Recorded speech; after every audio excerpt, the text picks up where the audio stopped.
Assalamualaikum warahmatullahi wabarakatuh. Halo semuanya, perkenalkan nama saya Widya Aristisari dengan NPM 204240144. Pada kesempatan kali ini, saya akan membahas mengenai perbedaan dan perubahan kurikulum dari tahun 1947 hingga saat ini. Tujuan saya membuat tugas video ini adalah untuk memenuhi tugas mata kuliah telah kurikulum dengan dosen pengampu Bapak Dr. Tio Gusti Satria, Magister Pendidikan. Baiklah, simak video ini bersama-sama. Baiklah, sebelum kita membahas mengenai perbedaan dan perubahan kurikulum, kita bahas sedikit mengenai apa sih itu kurikulum. Oke, kurikulum adalah seperangkat rencana atau pengaturan mengenai yang berisi isi, tujuan, bahan pelajaran yang digunakan sebagai pedoman untuk pembelajaran supaya tujuan pendidikan dapat tercapai. Oh iya, di sini juga saya mengambil satu pendapat ahli dari Sanjaya mengenai pengertian kurikulum. Kurikulum adalah suatu sistem perencanaan pendidikan yang berfungsi sebagai pedoman dalam proses pembelajaran. Oke, kita masuk ke dalam pembahasan kurikulum yang pertama, yaitu kurikulum 1947. Teman-teman pada tahu nggak sih kalau kurikulum 1947 adalah kurikulum pertama yang digunakan Indonesia dalam bidang pendidikan. Kurikulum ini berasal dari bahasa Belanda yaitu Leerplan yang artinya adalah rencana pelajaran. Dalam kurikulum ini juga kita banyak menggunakan sistem pendidikan kolonial yang pernah menjajah Indonesia yaitu Belanda dan juga Jepang. Oh iya nih, berhubung kita lagi ngebahas kurikulum 1947, kurikulum ini lebih menekankan pada pembentukan karakter seperti pendidikan watak, kesadaran akan bernegara dan bermasyarakat. Kurikulum ini juga menekankan semangat nasionalisme dengan Pancasila sebagai dasar pendidikan. Next, kita ngebahas tentang kurikulum 1952 atau rencana pelajaran terurai. Pada kurikulum ini merupakan pembaruan dari kurikulum sebelumnya. Kurikulum 1952 ini, sistem pelajarannya sudah mulai terperinci, di mana satu orang guru hanya untuk satu mata pelajaran. Kurikulum rencana pelajaran terurai, kurikulum ini mulai mengarah pada sistem pendidikan nasional, di mana sebelumnya masih menggunakan sistem pendidikan bekas kolonial, yaitu Belanda dan juga Jepang. Sekarang kita memasuki ke kurikulum 1964.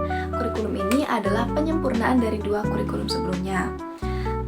Tujuan pemerintah membuat kurikulum ini adalah supaya rakyat memiliki pengetahuan akademik sebagai bekal di jenjang sekolah dasar. Di kurikulum ini juga memperkenalkan program Pancawardhana, di mana dibagi menjadi 5 mata pelajaran. Panca tinggal 5. Yang pertama ada moral, yaitu tentang sikap, kecerdasan, emosional, keterampilan, dan juga jasmani. Selanjutnya ada kurikulum 1968. Karena adanya perubahan sistem pemerintahan dari Orde Lama ke Orde Baru, maka dari itu kurikulum juga ikut diubah. Tujuan dari diubahnya kurikulum adalah untuk membentuk manusia Pancasila yang sehat, kuat, terampil, bermoral, dan berbudi pekerti. Yang tadinya menggunakan program Pancawardhana diubah menjadi pembinaan jiwa Pancasila dengan 9 mata pelajaran. Jika tadi pada kurikulum 1964 5 mata pelajaran, ini diubah menjadi 9 mata pelajaran. Ini lebih bersifat teoritis dan sedikit praktik. Oke, kita masuk ke kurikulum 1975. Pada kurikulum ini menggunakan prinsip efisiensi dan efektivitas dengan prosedur PPSI atau prosedur pengembangan sistem instruksional, di mana guru secara wajib harus membuat rencana pembelajaran yang sistematis dengan tujuan instruksional yang jelas.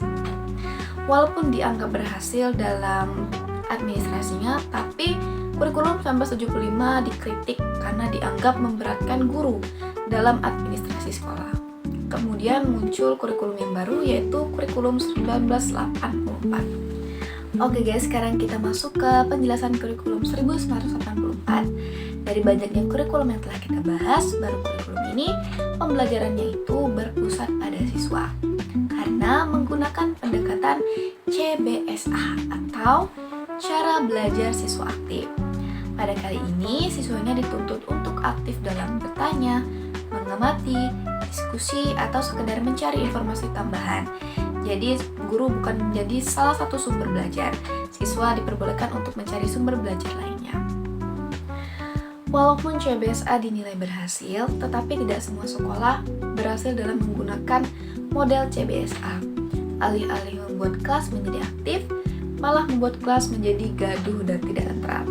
Kemudian muncullah kurikulum 1994. Kurikulum ini merupakan perpaduan dari kurikulum tahun 75 dan tahun 84. Bedanya, pada kurikulum 1994 ini ada mata pelajaran muatan lokal yang mempelajari tentang bahasa daerah, kesenian, dan kebudayaan dari setiap daerah. Tetapi, kurikulum ini malah banyak dikritik oleh masyarakat karena dianggap memberatkan siswa dalam belajar. Sehingga pada saat itu kurikulum ini disebut oleh masyarakat sebagai kurikulum super padat.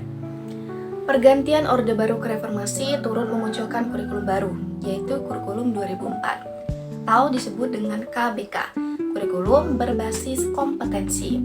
Mengapa berbasis kompetensi? Karena pendidikan itu tidak hanya sekedar hafal materi, tapi ketika siswa memiliki kemampuan seperti kemampuan membaca dengan baik, berhitung, ataupun kemampuan dalam memecahkan masalah.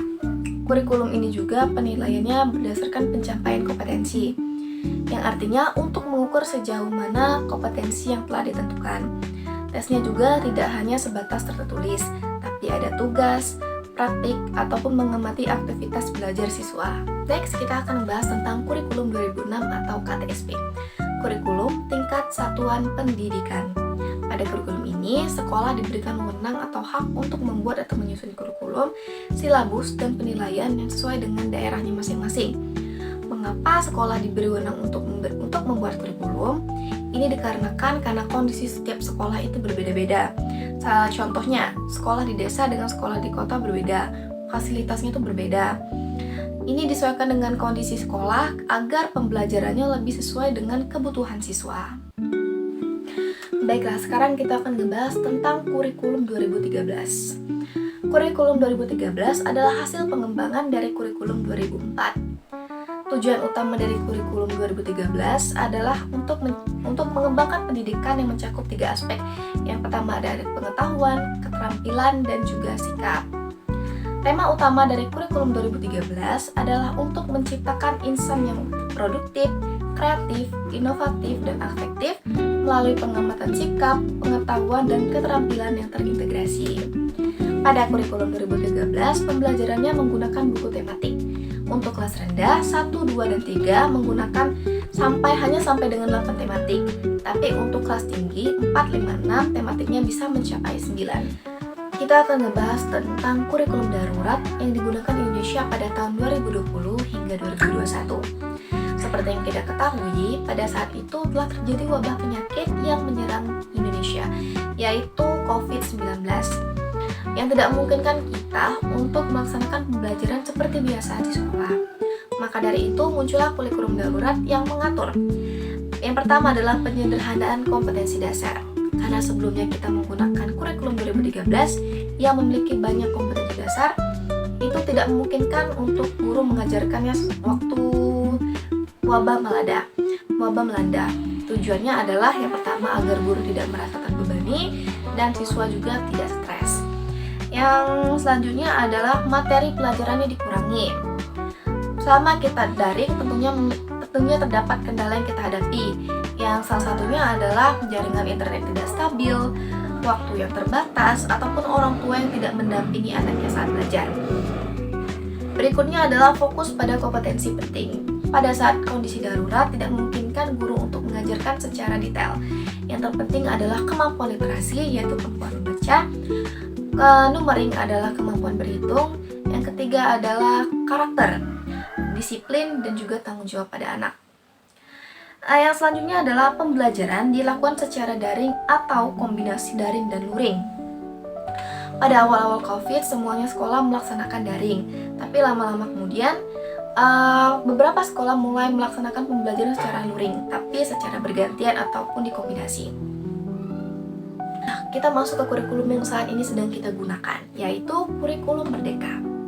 Kurikulum Merdeka adalah hasil evaluasi dari kurikulum 2013 yang dianggap terlalu ambisius, sehingga tidak memberikan kesempatan kepada siswanya untuk benar-benar memahami materi yang diajarkan.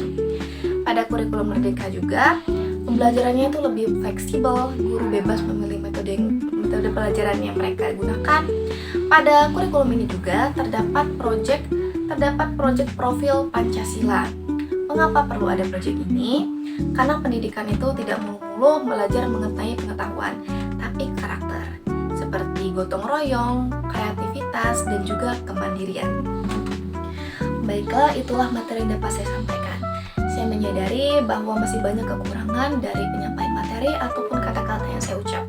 Saya mengucapkan terima kasih atas perhatian dan kesempatan dari Bapak Dr. Tio Gusti Satria yang telah memberikan saya kesempatan dalam mengerjakan tugas ini.